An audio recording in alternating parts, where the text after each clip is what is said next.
Take us through what kind of uptake there has been. We know that the Jobs Fund is not there to deal with the structural inequalities in the economy. It's a more interim measure. Take us through what the Jobs Fund has been able to achieve thus far. Thanks for having me. In terms of this allocation of 9 billion rands, there are four windows for job opportunities. That's enterprise development, infrastructure, job seeker support, and institutional capacity building. We had a first call where we have received over 2,000 applications. We had learning lessons to learn in that first call because the applications was done manually. And then the second call, we had about 9,000 eligible applications, which were now done electronically, much more efficient. With all those applications up to now, we have approved 54 projects. We have allocated 3 billion rands with a match funding of 3.7 billion. So we're talking about 6.7 billion put together. This will create potential jobs of 150,000.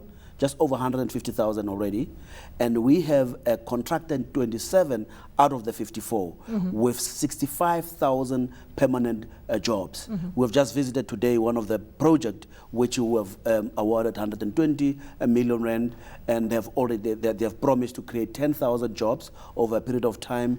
And practically, we saw some of the beneficiaries who were there who have secured employment since last year and this year. Take us through the sectors that the jobs are being created in, and also, you know, what kind of uptake has there been? What kind of industries have come to the party? Well, we look at like mining, manufacturing. They have really come to the party insofar as enterprise development. But we are very weak in the infrastructure. That's why in the third call we have just made, Karema Brown today, an announcement which we have made, opening a third call for 2 windows now, which is enterprise development, infrastructure. The reason why I want to focus on the infrastructure and infrastructure unlocks job opportunities. And not only that, it brings about sustainable economical activities in that locality. Whereas enterprise, where there can be major companies supporting your small players and create a number of permanent jobs. And that's the only way of creating a sustainable job opportunities and not just type of temporary jobs. What's also important is that in the job seekers window, we have seen a lot of training which is coming through where people are being exposed to practical learning. We have been, for example, in the hospitality industry, a number of people have been taken for a year abroad in the UK, in USA, China, where they work for a year and they come back and there is placement in different hospitality industry players. Now, of course, the opposition has argued that the Jobs Fund is actually just a backdoor to try and get the youth wage subsidy in. Tell us how the Jobs Fund is different from the proposed youth subsidy, which your organization, when you're wearing your other hat, the National Union of Mine Workers, oppose as part of COSATU. Well, this is totally different. One, it's a grant in the first place. We look at creative applications. We are not necessarily looking at age, but youth is very important. It's a targeted group, and women in particular.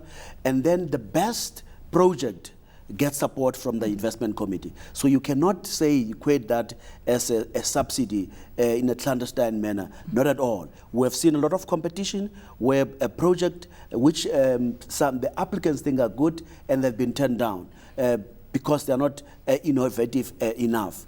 And we have seen some which are very creative, and hence this approval which you have made. What is the category for approval? On what basis do you approve giving assistance and a grant, and what would make an application fail? In the first place, there must be assurance of job creation linked to the application. 2, the allocation per job must be reasonable. In other words, you can't demand a 20 million grant and creating 10 jobs, right? Thirdly, it must be permanent and sustainable job, right? And lastly, how do you grow sustainability over, we're looking at a minimum of 3 years, and we're also now looking at a horizon of about 7 years. So we're not looking at short-term approach. And this funding also is not a bailout. It's not a BE funding. It's not a starter, a sort of a starter pack. We want to make sure that we give organizations with at least 2 years experience, and then we've got a very tight monitoring mechanism. We're contracting. We want to make sure every cent allocated is going to be spent towards job creation.